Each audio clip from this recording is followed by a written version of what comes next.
I've had people look into my face and say things like, you are just a woman, and aside from being a woman, you have albinism. So, how do you think that you can really get into a tech related space in education? And I wonder. So, I think the major challenge I faced really was starting. I had this self doubt. I was wondering if I could start. Coming from a space where I had been told no's a lot of times and talked down. So the starting point for me was the challenge. You know how it is as a person with albinism in Africa. I experienced quite a number of bullying, especially from my teachers. So I had teachers who called me different categories of Why would they names. do that though? And one story that really stands out for me is the one I experienced with Mr. Solomon. I was in GSS2 at the time, and he had brought me out of the classroom and would pretend to throw a piece of paper at me. I saw him do that to other kids, and they would dodge. And when they least expect, he just throws the piece of paper and they laugh. It was fun. So when he brought me out and put me to a very far corner, I felt he was going to also play with me. And then at the end of the day, I realized he was laughing, and some other children were also mockingly laughing. So I walked closer and realized he held no folded paper. Then he said, Elizabeth, you are worse than a blind man. Now, two things there. He did not only belittle my albinism, but also talk down on persons with blindness, because I'm very sure there are so many amazing persons with blindness. Yeah. So that day was a very terrible day for me. I felt like the ground would open. No, I feel bad myself. Like this didn't happen to me, but I feel bad. And swallow me. I had a few friends who also felt very bad then. Well, I found out that the reason they got to do that was because there was a lack of understanding about albinism, and that at that time, that was what stirred my belief in wanting something different in the classroom.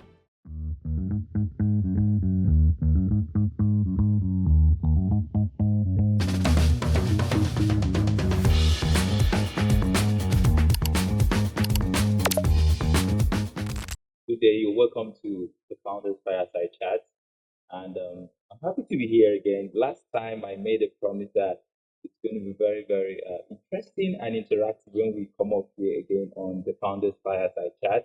And yeah, just like it was prophesied, it has been manifested. And today we have a very cool person in the studio, a founder, an advocator, and you can call her anything you want to call her. But I want to promise you that today's session is going to be fantastic. So all you need to do is to click on the share link wherever you're streaming from, whether you're streaming from LinkedIn, you're streaming from YouTube.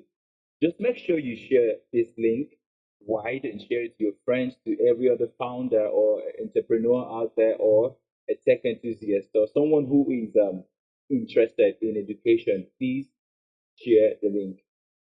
And welcoming you to this session, I said is going to be very interesting. So if you have your thoughts, if you have a question to contribute to this conversation, you can always share that on the comment section on the platform you're streaming from. And yeah, that's how I welcome you to the show. My name is Emmanuel Michael Amorgo, as usual, unchanged. You can call me the digital nomad. And I'm here with Elizabeth Adams. Hi, Elizabeth. Good to have you on the platform today. Hi, Manuel. Thank you so much for having me. Yeah. You look beautiful, and I'm sure we're going to have a wonderful conversation here. Well, thank you. Let's Thank see you how it very goes. much. Thank you very much. So I will just quickly give us a brief introduction of our show today. So today we're set to discuss a woman in innovation story, a woman in innovation story. And remember, we're still on the theme, surviving beyond odds. Last time we had Davidson Okafor in the studio, the founder of Hostel.ng, in that same theme, surviving beyond all odds. And yes, today we are with Elizabeth to discuss in line with that theme. And but today we're going to talk about a woman in innovation story. So what's this? What's the story of a woman in innovation? Trying to build something positive, trying to bring effect change, positive change in the society. And that's what we're going to look at. So Elizabeth Adams Oyarese is a renowned educator with over a decade of experience specializing in inclusive education for African students.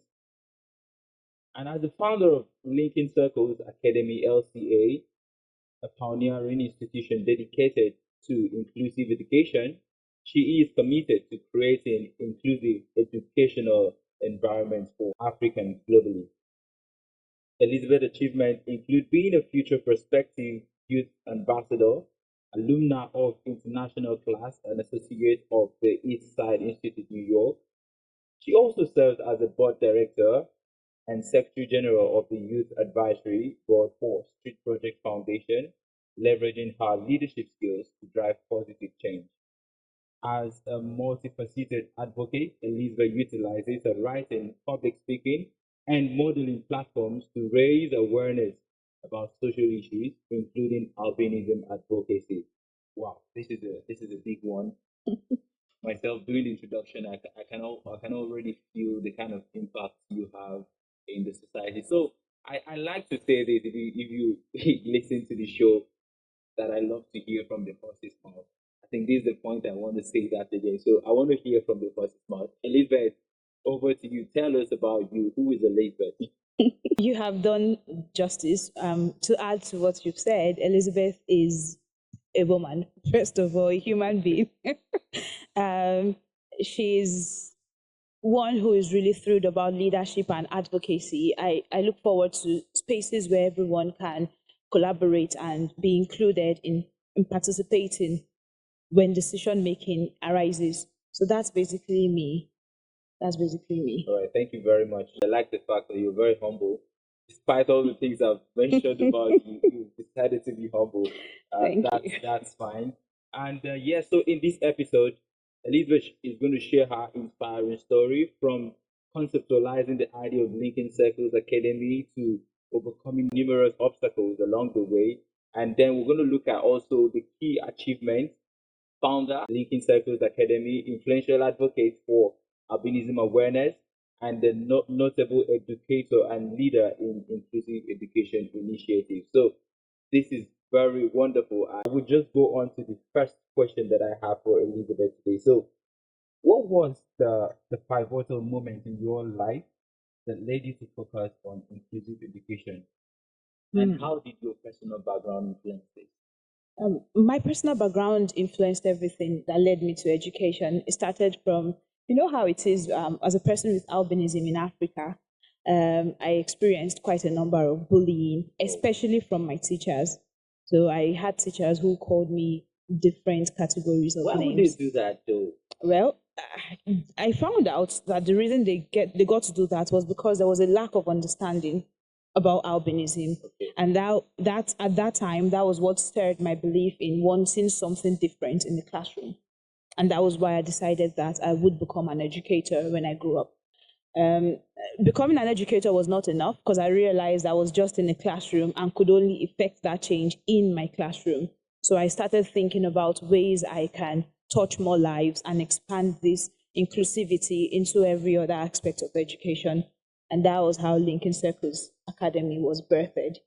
Thank you. So, just the last time I spoke with some founder on the Founders Fireside chat, that's a Davidson. So I can see two similar backgrounds here because how did he come up with his own startup? He experienced the typical stress in trying to get accommodation when he entered school. So he was nearly scammed.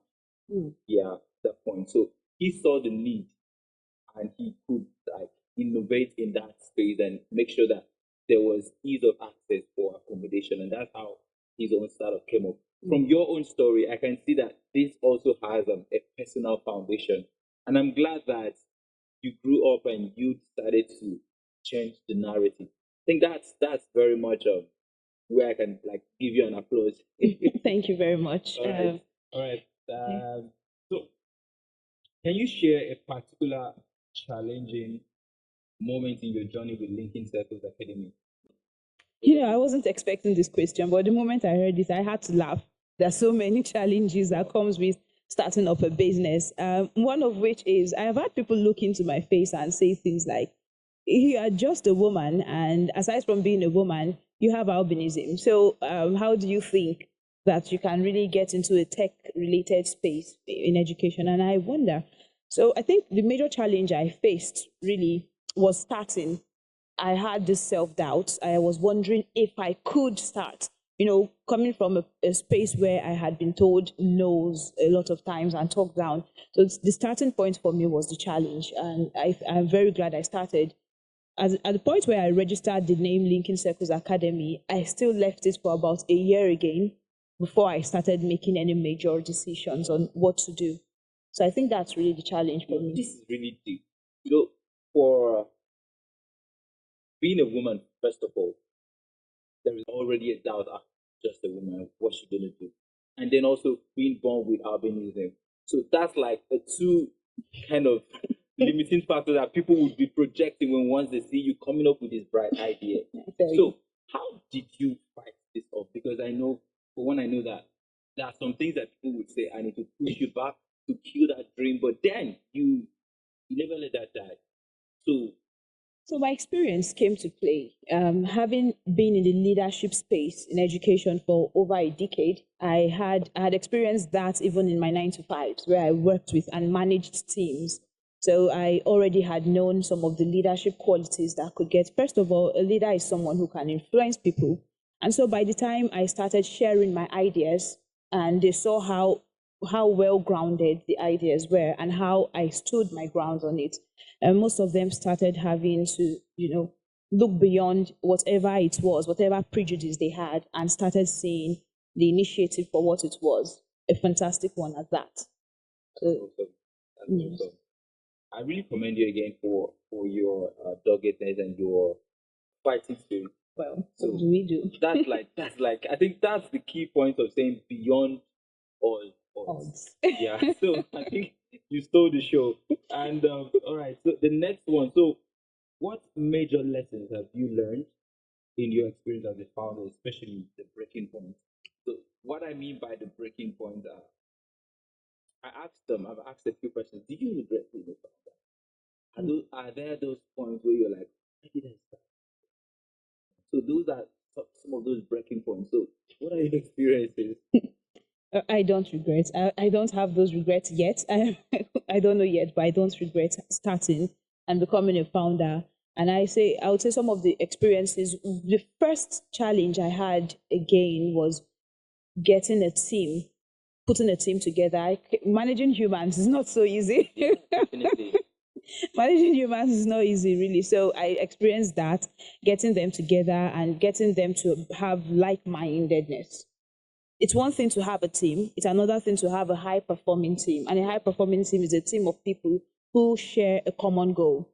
So getting all of them to be in that space where they shared a common goal was a challenge, but I am very glad we're able to move through that. We had sessions, trainings, conversations where I could allow everyone, and then play. I always tell people play is a tool. Even adults, we look beyond play when we talk about things, but play was very helpful in helping my team members come together.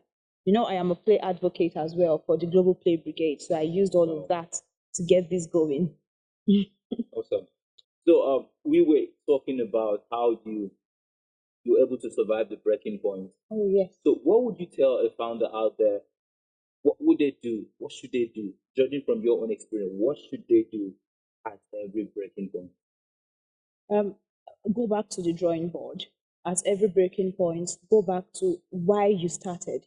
The why is what keeps you going. So there are times when you might have doubts and worries. Remember the why that got you started and make sure that is your focus.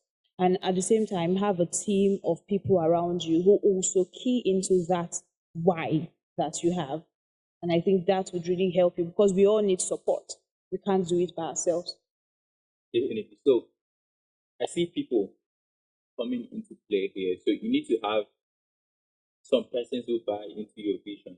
Mm-hmm. So how were you able to sell the vision of Linking Circles Academy to the people around you? How were you able to achieve that? Firstly, storytelling. So be able to tell authentic stories, and I was able to do that because for me it was a natural experience. So having told my story, and I saw people resonating with it, and that was more than enough reason to get them to really see the vision. And then aside from the story, the end plan. So this is where we are, this is what we have observed, and how are we taking steps, the process of taking steps to make this better. And when they see that there is a promising, success, they will definitely come around. That's good. That's a good one. Speaking about storytelling, I think it's high time people begin to take this storytelling strategy very, very close to their heart, because people want to see how something is in a human angle. Okay, I Yes. want to see how this thing is playing out. How does it connect? So it's about connecting and not just being an automated platform. You need to connect with people in a humanly way as possible. So storytelling actually bridges that gap that exists between a brand, an organization, or an initiative with the people. So okay, let's move ahead. So have you heard of this expression, when Nigeria happens to you? I don't know if you've heard about that before. So I just Oh my wanted to God. ask the next question, and I remember that expression. Has Nigeria happened to you before? So just a few days now, we've seen the biggest, the richest man in Nigeria complaining about how the latest the government is not favoring his establishment and what he's looking to do. And that brings me, so I'm now going to ask this question to a startup. Do you think that the Nigerian ecosystem is a favorable enough environment for startup growth? It has its ups and downs. But would you? It depends on what angle you want us to look at it from. So if we look at the ups, the advantages of the Nigerian ecosystem and market, I think we underestimate the purchasing power of Nigerians. We have the population, and we have the people who would look into our brands and be able to. However, the downsides are the government policies, the challenges.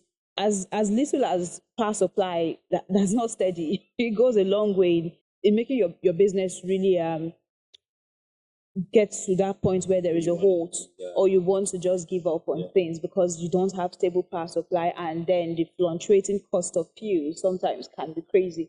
So just look at it from the economic looking at it from the economic angle, we can all agree that business owners and businesses generally are just putting their heads above water at this present time.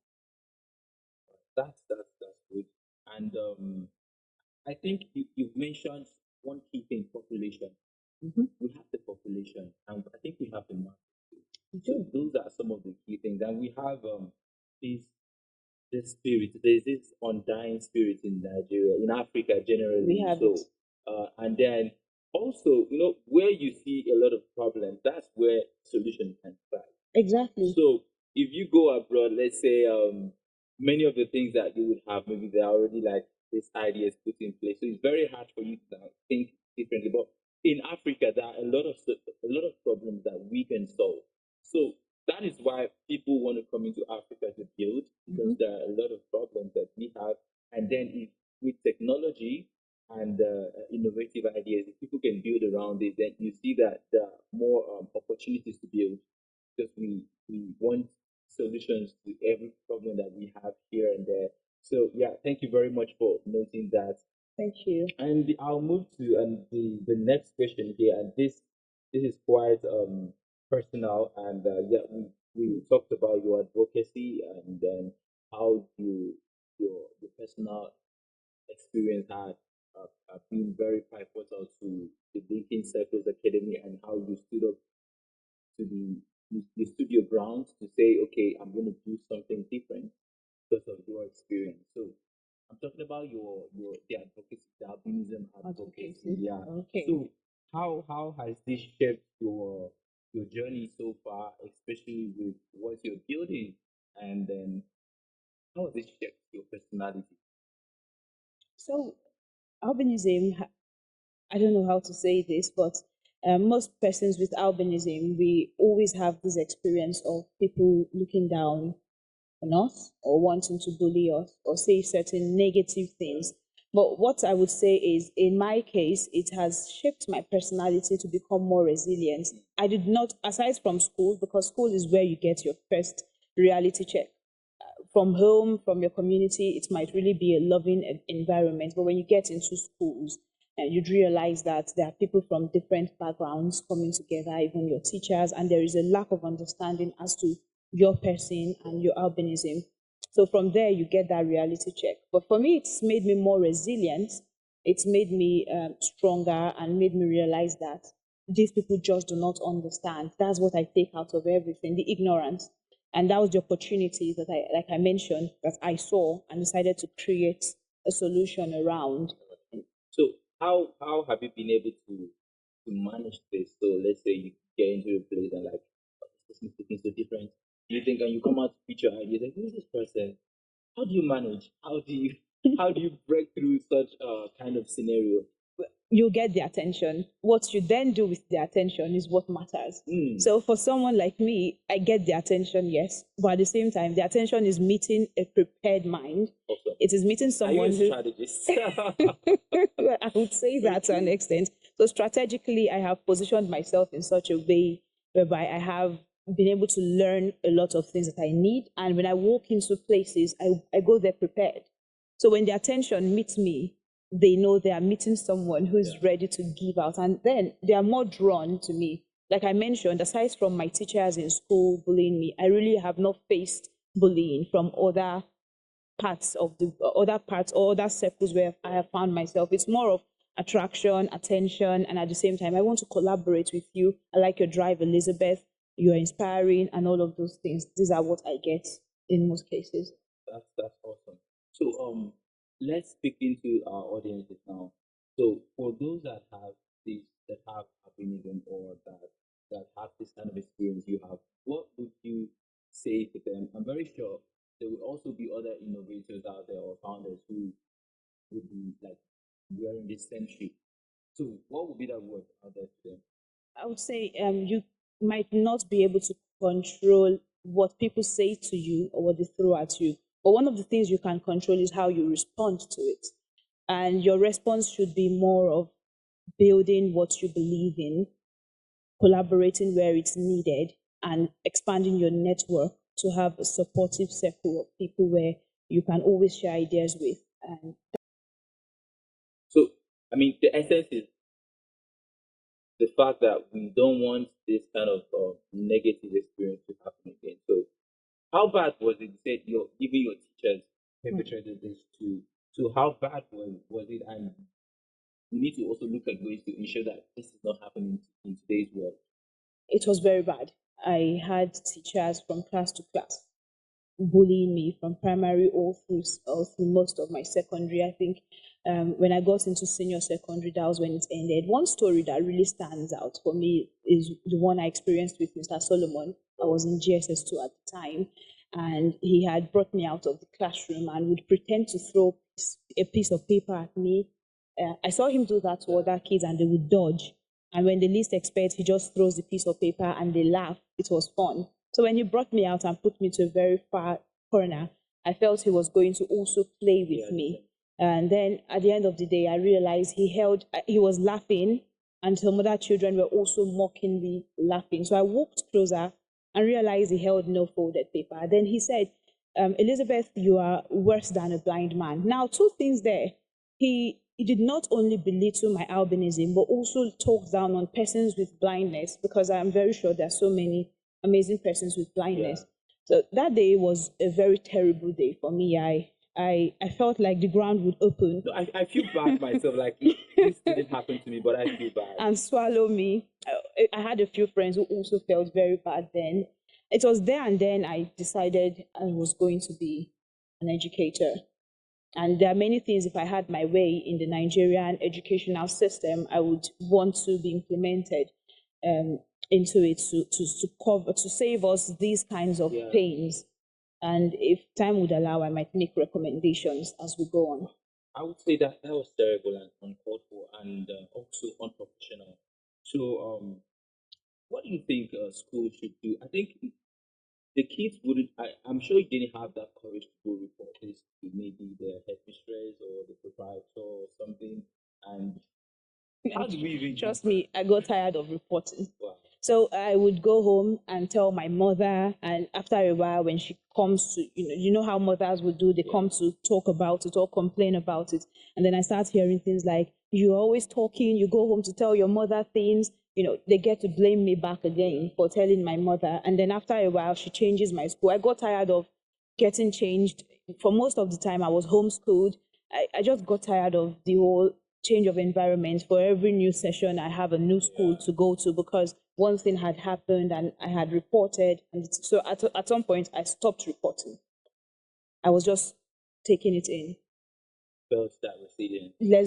Let's just know that this would happen, but I would choose not to respond to it if I can help it. From my classmates, I really did not get that much of bullying because they were my friends and I was academically good. Yeah. So I did not get that much. But from teachers, the name calling It's continued. really sad that this kind of things came from teachers because they are the ones that are supposed to even curb this excessive or will I say the utterances from other students or the kids around, but they are the ones perpetrating. I once had a pregnant teacher who would say, "Don't greet me, don't greet me, don't greet me," so I don't give birth to a baby like you, Elizabeth. Don't greet me, and that's so uncalled for. I can laugh about it now, though. Yeah, and it's not easy. It's crazy, but I mean, it happened, and then you passed through that. You're stronger. It made you stronger. It made you to want to change the status quo because I believe that's why you come into this space for inclusive learning. And I have another good friend of mine. She spoke about inclusive learning to Cynthia Maneka. I think she was in Hesed. She's a new lesson now, and she's very much particular about inclusive learning. And we look at different avenues. We're online learning platform for people with different disabilities, maybe ADHD or people that are claustrophobic and stuff. So these things are bound to happen. Uh, people are special from other persons, and people are like they have some qualities that others don't have. But how do you make sure that they are not left out in the journey of education or learning? So that's all about inclusive learning. So do you think Nigeria is doing a lot to establish inclusive learning? I think we are trying, but we're not there yet. We are not there yet. There's so much we can still do. Firstly, the average Nigerian teacher does not even understand these uniquely abled persons, the diversity in both the neurodiversity and the physical diversity that are out there. So I want to recommend that more training should be put in place to cover that. Yeah. During when I was in the College of Education, we had a course on special education. However, that was for about a semester, and it really did not give us the picture of what it would feel like going into the classroom and having students like this. So we cannot continue to say that they should be moved to special schools because we don't even have that much capacity. So I think what we can do in place is put in trainings for teachers to cover that, to bridge that gap. So as much as you have a child with any diversity in your classroom, any learning challenge, you are able to accommodate that child and make the child feel. I think that's the word there, accommodate. Yes, make the child have a place in the classroom. And that's what we do at Lincoln Circles. So we consult for schools, and when we get there, we are able to let the teachers know. So you are not going to be an expert in handling autism, in handling albinism cases, but you have it's like a first aid. So you have the idea when you have the student in your class, what are some of the things I can do before we start looking at getting an expert to come in to diagnose this child? What are some of the things I can do as a class teacher to make the classroom safe enough for these students to explore and learn in their personality? So I think more can be done. I really admire what you're building, and that brings me to say, what do you need right now to scale? If you were to speak to the audience or the people, the category of people that you're looking to maybe to partner with you or sponsor or collaborate, what would you need now to really boost this unique solution or this unique thing you're building? Mr. Emmanuel, you really put me on the business level now. I've not turned to my. I really want this. No, seriously, because these are the kind of things we want. Like You have opened the entrepreneurship side of me. I'm beginning to see figures. Yeah.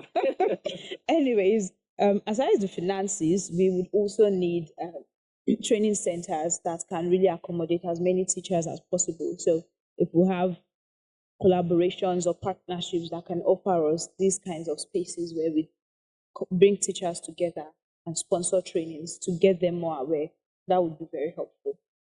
That's awesome. So I believe for whether now or in the future, so you're watching this and you know someone that would promote this initiative. Please do well to like put it out there, because one thing about I think there's a word that says if you knock, gets open to you. If you ask, get to receive. And I'm very happy, and I can only say that yeah, anywhere support is going to come for this initiative to keep uh, building, to keep growing. I think it's very much welcome. And yeah, moving on. Let's talk about this popular thing about work life balance and everything. Mm. You are there, you're building as an entrepreneur founder, and then you're also advocating for the urbanism initiative. So how do you balance this with your personal life and every other thing? Um, I as an ambassador of Street Project, we have a saying: "Do what you love." So everything I do are the things I love, and because there is love, firstly, and a passion for it, I really do not need. I give my 100 at every time, so there is nothing like I need to balance and say 50% here and 50% there. I give my 100 when I am present and make sure I am present to do it. And one of the ways I do this is I make sure to, so if two opportunities, let's say for instance, something is coming, and I'm an advocate for youth, Yeah. Lagos State Advocacy Administrator. If an opportunity comes for advocacy and I had committed to that, then if anything else would be coming up, even if it's for linking circles, I have to go firstly for the one I have committed to. So you have to make sure that you set that priorities right, and when you give your word, you stand by it.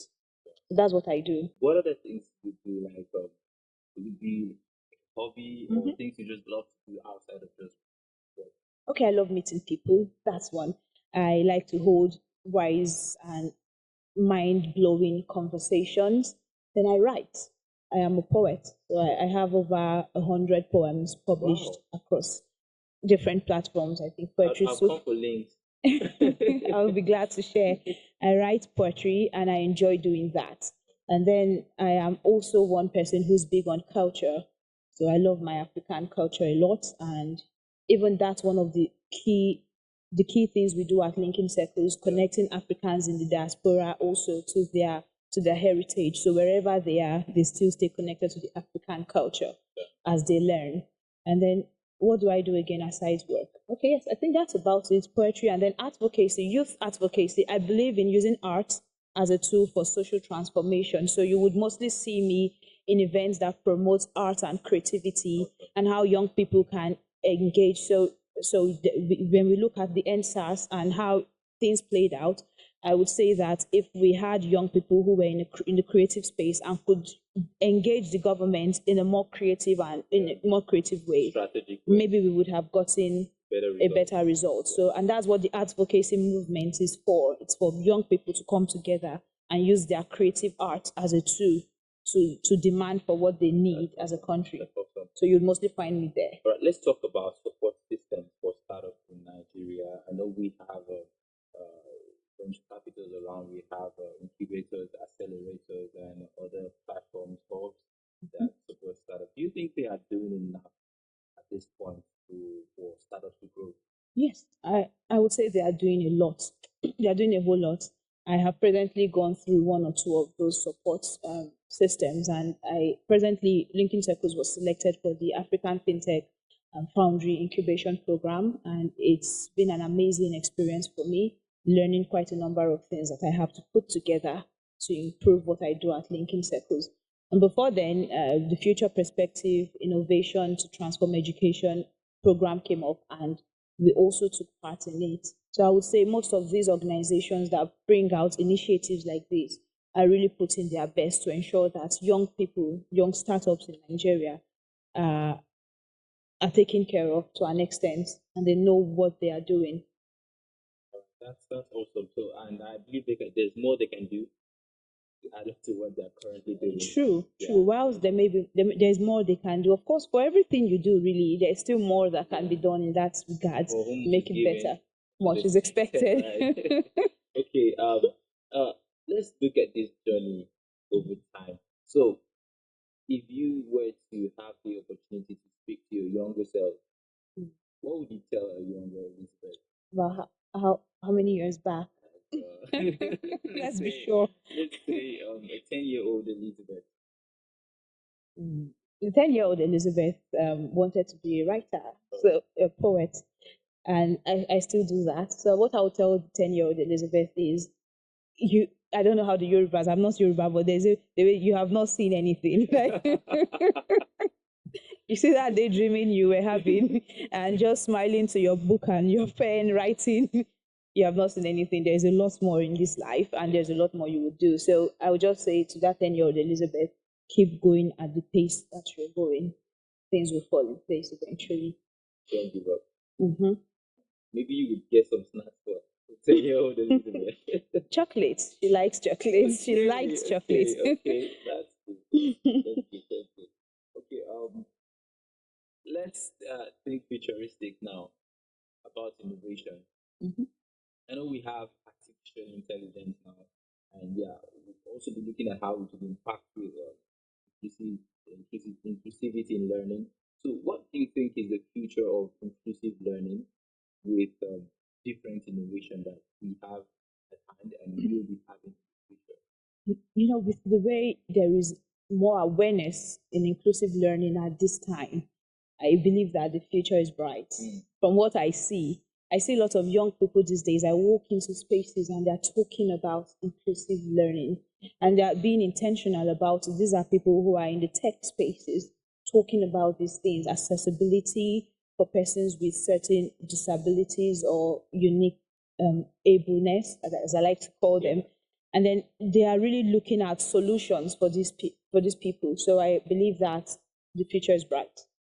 More can be done. So, have you seen AI platforms or yeah AI platforms that have features for people with unique ableness? Let me join you. Platforms that have been able to aid some of these products. I have, while I've heard of a lot of them from startups like Yeah. myself, at the moment I do not know of any major one, any giant out So, there. if there were to be, what would you want it to address? If there were to be? There are lots of there are lots of diversities in these things, but what I would like it to address majorly is the learning disabilities that comes with these challenges, especially for people who have. I struggled with seeing the board and seeing the screen. Okay. So if there were ways these can be put in place when designing such platforms, Yeah. it would be helpful. And aside from me, so people also with concentration challenges, and we have some learners like that. I presently work with some of them who have concentration challenges.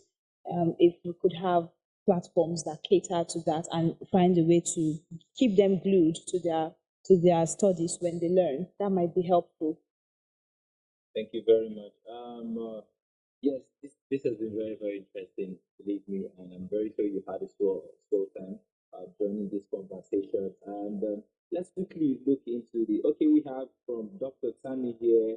Hello, everyone. Hi, Dr. Tammy. Good to have Hi, you Dr. here. Tammy. Yeah, good to have you here. Other persons enjoying the conversation here. And I'm very sure that you've gotten one or two things that you will ponder upon. And should in case you also have a child or anyone with this unique ableness, okay, you should be able to stand up for them, okay, check their learning environment, how are they being accommodated, and their well-being, yeah, in total, and then also look for platforms like the Linking Circles Circles Academy Academy. that can enhance their learning and their well-being. I think that's the more we can do to keep on telling this story and pushing this narrative about how they can be improvement. So let's wrap this up. And then, what word would you have to say? How has building been for you? Like overall, how is building been? And then, what would you have for innovators and also people who would want to build in the space that you are operating in? So, in all honesty, building has been a challenge. It's been challenging. Let's put it that way. So I stay up most nights thinking through solutions, painting ideas, painting different things in my head, and saying, "Oh, what if this happened?" So many what ifs comes to play, and when you're building. Yeah. But like I mentioned earlier, maintaining that vision of the why you started is what keeps you going. And for other startups who would want to build in this space, I would appreciate understanding the nitty gritties of it. So do some design thinking procedures to understand the challenges that we face. So don't work with assumptions Yeah. that you already know. So there are some projects I have seen like that where these things were done based on assumptions on what they thought it would be. I wouldn't want to mention one, but there was a movie I also saw on albinism that did not really cover the personal challenges of a person. There's no proper research. There wasn't proper research. So what they did majorly was tell the story from an onlooker's point of view and not the story from a person When they with have Elizabeth albinism Adams to consult. point. Like seriously. Exactly. So I would say just go in with your hands full of information that you can really trust and you have verified. If you ask me, I think you're really a key person to be consulted for sort of thing that you should be consulted globally, Elizabeth. And you should charge them for it. I will be more than willing to even share if I am ever called upon, Yeah, sure. either for paid services or even free For the love of what you do. consultation for the passion. Aren't you so kind? Your final words before we draw the curtains for the show. I also thank you to everyone who has stayed till this time, and just keep doing what you're doing. If you're out there building, no matter how small you think what you're building is, what matters is that you are creating something you're responding to a need in your community, and that's what really matters. At the end of the day, the lives you impact with what you do is what would count. So, thank you, everyone. Okay, let me just chip this one in. What would you say to people of your kind there? I mean, other persons with Yeah. albinism. Yeah. So I would say that look beyond the challenge because albinism is described as a disability. For that reason, quite a number of persons remain in that mindset of, I have a disability, so I need help. I always need help. So look beyond that and try to look into your talents. Every human is born with a talent or even more talents. Look into that and see how you can create sustainable living doing what you love, as we say at Street Project Foundation. Then also feel free to reach out to me. I am very particular about meeting persons with albinism, other persons with albinism, so we can build together. So always reach out, and I will be there. Awesome. So don't relent as far as you're responding to Yes, don't. Elizabeth 2024. Why are you so philosophical on that one? Please go on, subscribe. Okay, share this. Subscribe to Techbuild Africa and subscribe to us on LinkedIn, on YouTube, on X, on Instagram, every platform we are on. TikTok, wherever you want to be, we are there. So just carry us along and do reach out to Elizabeth if you want to support or you want to partner with her on what she's doing. And then, yeah, if you're also inspired by what she said here, please do well to give her kudos for that. Thank you very much, everyone, for joining this. I have remained unchanged. My name is Daily Manuel Michael Amogu, and it was glad having this conversation with you. And I promise you, let me make another promise. The next Founders Fireside Chat is going to be wonderful, and we have a wonderful lineup of guests for you. So all you have to do is to stay tuned and don't leave us. Thank you very much. Adios. Bye.